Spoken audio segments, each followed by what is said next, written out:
Hola, hola, espero se encuentren bien. El día de hoy quiero compartirles sobre un pasaje en Segunda de Pedro 1 del 5 al 8 para ser específicos. Tal vez para explicarles un poquito, quiero dividir el pasaje en dos, o por lo menos los videos en dos. Entonces esta va a ser la parte número uno, más adelante les traeré la segunda parte. Y tiene mucho que ver con el llamado que Dios nos hace, ¿verdad? De tener fruto. Entonces, básicamente lo que vamos a ver hoy, y lo vamos a ver en el mismo versículo, es para verdad tener fruto. ¿Qué nos puede llegar a dar ese fruto que tanto estamos buscando? El que hemos hablado anteriormente, ¿verdad? De ser pescadores de hombres, de ir y hacer discípulos. Esto es como la receta para tener fruto, ¿verdad? Voy a leerles igual el pasaje completo para que tengamos un poco de, de conocimiento de lo que el pasaje habla en sí y también les voy a explicar un poquito los versículos anteriores. Pero el pasaje dice así, segunda de Pedro 1, de 5 al 8. Vosotros también, poniendo toda diligencia por esto mismo, añadid a vuestra fe virtud, a la virtud conocimiento, al conocimiento dominio propio, al dominio propio paciencia, a la paciencia piedad y a la piedad afecto fraternal y al afecto fraternal amor. Porque si estas cosas están en vosotros y abundan, no os dejarán estar ociosos ni sin fruto en cuanto al conocimiento de nuestro Señor Jesucristo. Entonces, voy a enfocarme en las primeras cuatro cosas del pasaje. Tal vez los versículos anteriores de eso hablan un poquito sobre las promesas que Dios nos da, ¿verdad? Y un poco sobre huir de la corrupción que hay en el mundo a causa de nuestra propia carne. Bueno, la concupiscencia es lo que dice el versículo, pero es nuestra carne, ¿verdad? Es lo que estamos ligados. Sabemos que Dios dice que a la verdad el espíritu está dispuesto, pero la carne es débil. Entonces, por eso huir. De hecho, hay un versículo que también se me viene a la mente que dice que huyamos de las pasiones juveniles, ¿verdad? Entonces, la recomendación siempre es huir conociendo nuestra propia debilidad. Igual eso es un tema aparte, no voy a expandirme en eso, pero eso es de lo que hablan los versículos anteriores. Entonces dice, vosotros también, poniendo toda diligencia por esto mismo, y lo que me da la atención esto es como que desde el principio nos está diciendo, si nos esforzamos, bueno, hay una frase en Costa Rica muy conocida, que es si nos ponemos las pilas. Es como decir, de verdad, si nos comprometemos y nos esforzamos a estas cosas, vienen los resultados del final del versículo, ¿verdad? Entonces, ¿cuáles son estas cosas? Lo primero que dice es, añadid a vuestra fe virtud. Entonces, lo primero que añade es virtud, pero sobre la base de la fe. ¿Y por qué la fe? La fe creo que va a ser la clave en esto, y es porque, primero que nada, Dios dice en Hebreos 11:6, que sin fe es imposible agradar a Dios.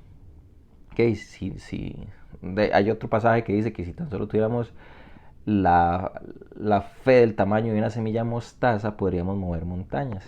¿Y por qué dice eso? Porque si nos analizamos, cuando realmente viene la prueba o cuando realmente viene la instrucción de Dios de que hagamos X o Y cosa, nosotros normalmente o pedimos prueba, o dudamos, o no creemos porque no tenemos fe. Si vemos la definición de fe en sí es la certeza de lo que se espera, o sea, sabemos cuál es el resultado, sabemos cuál es la promesa, pero es la convicción de lo que no se ve, que a pesar de que no lo veo y a pesar de que tal vez no pinta bien, yo tengo la promesa y tengo la certeza de eso es lo que espero. Eso es lo que realmente es la fe. Entonces, lo que se le va a añadir a la fe, lo primero que pide es virtud. Y cuando yo veo la definición de virtud, según el diccionario, dice que la virtud es una actividad o fuerza de las cosas para producir o causar efectos. O sea, básicamente la virtud es la acción. Yo tengo que accionar. Y volvemos a lo mismo de la fe. Y aquí podemos hacer muchos ejemplos, digamos, para mí Daniel era un hombre de mucha fe, cuando se le dice que no se arrodille ante Dios, porque si no lo van a meter a la fosa de los leones, él tiene fe en Dios, en que tiene un Dios poderoso y aún así prefiere obedecer a Dios antes que a los hombres por su fe y Dios lo libra de los leones. El mismo caso de Sadrach, Mesach y Abednego, ¿verdad? Que les dicen que este, si no se arrodillan frente al rey, ¿verdad? Entonces que los van a poner en un horno de fuego y en el horno de fuego es donde ellos dicen, sabemos que Dios nos puede librar y si no nos libra igual no hay ningún problema, sabemos que Él lo hizo por un propósito. Y esa fe que ellos tenían los hizo que Dios los cuidara los echan en el horno de fuego. Entonces, por eso la fe tiene que venir acompañada de obras o de acciones. Si yo no acciono la fe, o sea, si yo no actúo, no va a venir el resultado. Un ejemplo que vi en una película hace mucho tiempo que me gustó mucho era que dos hombres estaban orando por lluvia, porque eran agricultores, entonces necesitaban que viniera lluvia para que creciera lo que estaban sembrando. Pero ¿qué es lo que pasa? Solo uno de los dos hombres fue a preparar el campo. ¿Eso qué es lo que me dice a mí? Que solo uno accionó, solo uno tuvo virtud, solo uno fue y preparó el campo.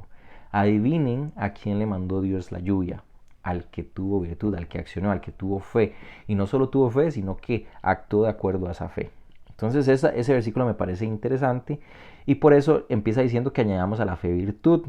Pero no se queda ahí, dice que a la virtud conocimiento. ¿Cuál es el conocimiento? Y esto es lo que tanto les he hablado a ustedes tal vez en videos anteriores o en los reels. El conocimiento es la palabra de Dios. Conocer a Dios.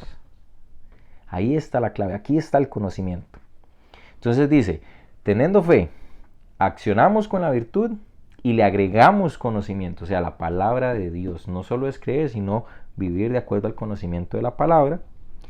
Y el último punto que voy a tocar hoy dice es, y al conocimiento, dominio propio. ¿Por qué dominio propio? Y esto me pareció muy interesante porque me puse a pensar y a darle vueltas, de verdad, ¿por qué? Porque tengo que tener ese dominio propio teniendo las cosas.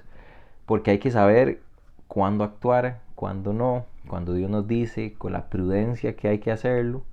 Y creo que esta parte también es clave. Eh, Trataba de buscarle ejemplos y muchas veces nosotros nos desesperamos y queremos actuar allá, pero muchas veces Dios nos dice que no. Entonces hay que dominar nuestra acción, digamos, a lo que el conocimiento nos está diciendo, a lo que la fe nos está diciendo. Entonces, esos serían los 4 primeros puntos que quería tocar hoy. Prontamente les pasaré otro video donde explicaré los otros 5. Pero creo que ya tenemos suficiente para pensar, para meditar, para que actuemos, para que lo traigamos a nuestra vida y que esto nos lleve a tener fruto y a no estar ociosos. Entonces, se los comparto, ese es el consejo que les traigo hoy, la palabra que les traigo hoy. Y como siempre, voy a estar orando por ustedes. Hasta luego.